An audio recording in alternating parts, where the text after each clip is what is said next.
जय श्री कृष्णा। आइए सुनते हैं सुख सागर के नवे स्कंद का 11वां एवं 12वां अध्याय। इक्ष्वाकु के पुत्र का नाम निमि था। निमि ने वशिष्ठ से यज्ञ कराने को कहा, परंतु मुनि इंद्र का यज्ञ पूरा कराने चले गए।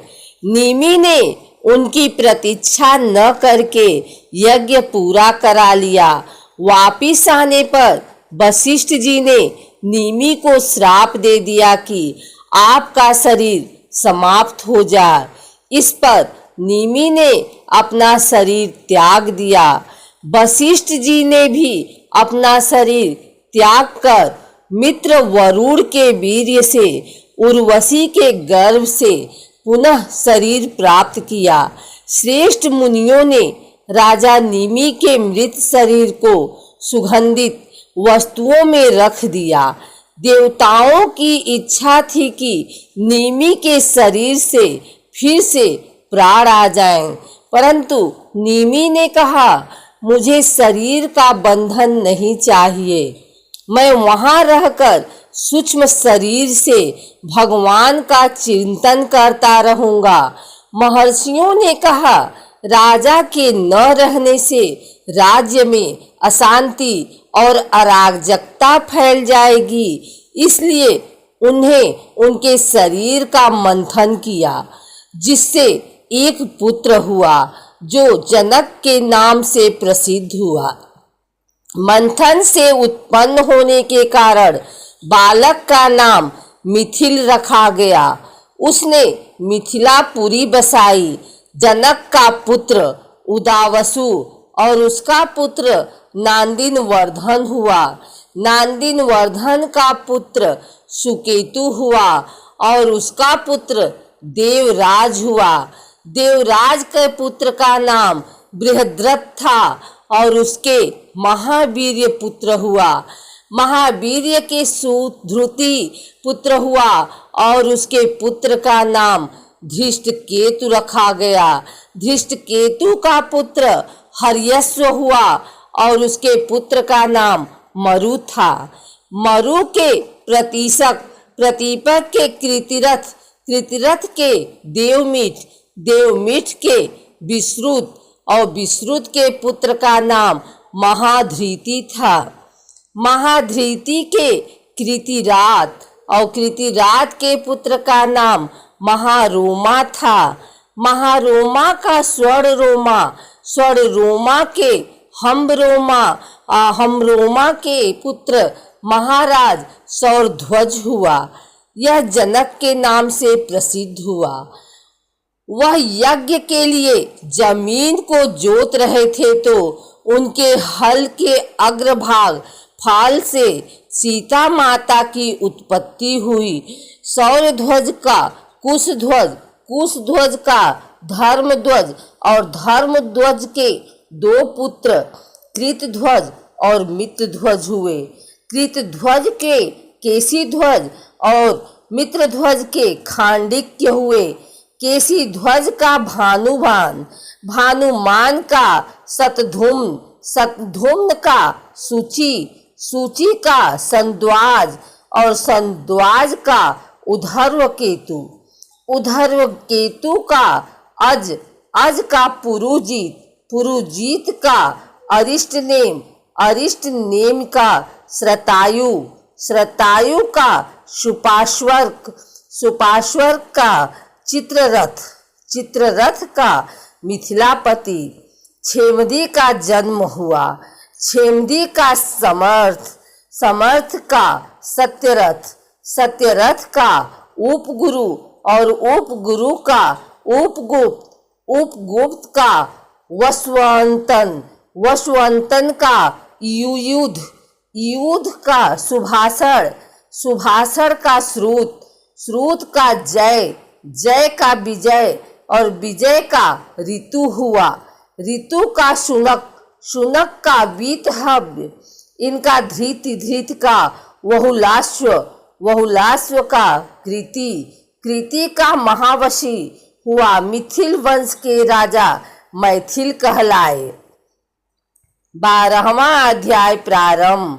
श्री सुखदेव जी ने बताया कि ब्रह्मा जी के पुत्र थे अत्रि।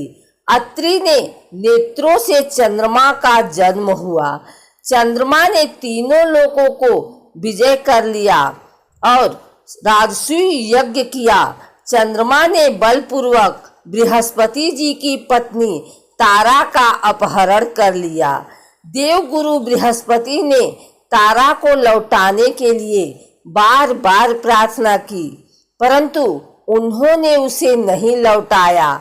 ऐसी स्थिति में तारा के लिए देवता और दानवों में युद्ध प्रारंभ हुआ।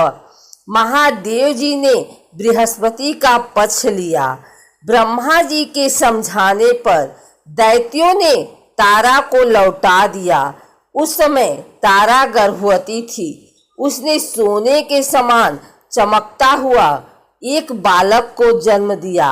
उस बालक को देखकर बृहस्पति तथा चंद्रमा दोनों की इच्छा होने लगी कि यह हमें मिल जाए। तारा ने ब्रह्मा जी को एकांत में बुलाकर कहा कि यह बालक चंद्रमा का है, इसलिए उस बालक को चंद्रमा ने ले लिया। बालक का नाम बुध रखा गया। बुध के द्वारा इला के गर्भ से पुरुरवा का जन्म हुआ। इसका वर्णन पीछे हो चुका है। एक दिन इंद्र की सभा में देवर्षि नारद पुरुरवा के रूप, गुण, उदारता, शील, स्वभाव, धन संपत्ति और पराक्रम का गुणगान कर रहे थे, जिसे सुनकर उर्वशी के हृदय में काम वासना जागृत हो गई। तब वह पुरुरवा के पास चली गई। वह उससे बोली, मैं आपके साथ विहार करूंगी, परंतु मेरी एक शर्त है। मैं आपको धरोहर के रूप में भेड़ के 2 बच्चे सौंप रही हूँ। आप इनकी रक्षा करना। मैं केवल घी का सेवन करूंगी और मैथुन के अतिरिक्त और कभी भी आपको वस्त्रहीन नहीं देखूंगी। पुरुरवा ने उसकी शर्त स्वीकार कर ली।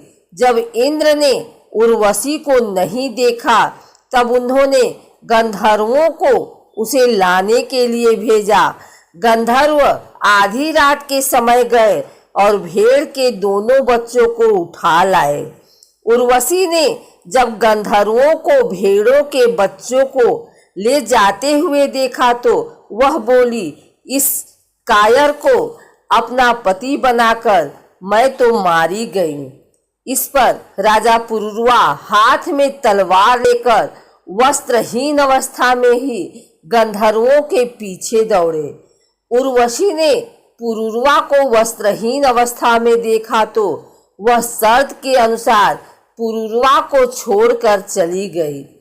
एक दिन कुरुक्षेत्र में सरस्वती नदी के तट पर पुरुरवा ने उर्वशी को उसकी 5 सखियों के साथ देखा। उसने मीठी बाड़ी में उर्वशी से कहा, तनिक ठहर जाओ, मेरी एक बात मान लो। तब उर्वशी ने पुरुरवा से कहा, स्त्रियों की किसी से मित्रता नहीं होती, घबराओ नहीं। मैं प्रतिवर्ष एक रात्रि को तुम्हारे साथ रहूंगी, तब तुम्हारे और मेरी संतानें होंगी। तुम इन गंधर्वों की स्तुति करो, ये चाहे तो तुम्हें मुझे सौंप सकते हैं। तब राजा पुरुरवा ने गंधर्वों की स्तुति की। उनकी स्तुति से प्रसन्न होकर गंधर्वों ने उन्हें एक अग्नि स्थापित करने वाला पात्र प्रदान की। राजा ने समझा यही उर्वशी है, इसलिए उसे हृदय से लगाकर वह वहीं पर वनों में घूमने लगे। जब उन्हें होश हुआ तब वे उसे वहीं वनों में छोड़कर अपनी राजधानी लौट गए तथा रात में उर्वशी का ध्यान करते रहे। इस प्रकार जब त्रेता युग प्रारंभ हुआ तब उनके हृदय से 3 वेद प्रकट हुए। फिर वे उस स्थान पर गए जहां उन्होंने अग्निस्थाली को छोड़ा था। अब उस जगह पर समी वृक्ष के गर्भ में एक पीपल का वृक्ष उगाया था। उन्होंने उससे 2 अरड़ियां मंथन काष्ठ बनाई। फिर उन्होंने उर्वशी लोक की कामना से नीचे की अरड़ी को उर्वशी, ऊपर की अरड़ी को पुरुरवा और बीच के काष्ठ को पुत्र रूप से चिंतन करते हुए अग्नि प्रज्वलित करने वाले मंत्रों से मंथन किया। उनके मंथन से जात वेदा अग्नि प्रकट हुई। त्रेता के प्रारंभ में पुरुरवा से ही वेदत्रयी और अग्नित्रयी का आविर्भाव हुआ। राजा पुरुरवा ने अग्नि को संतान के रूप में स्वीकार कर गंधर्व लोक की प्राप्ति की।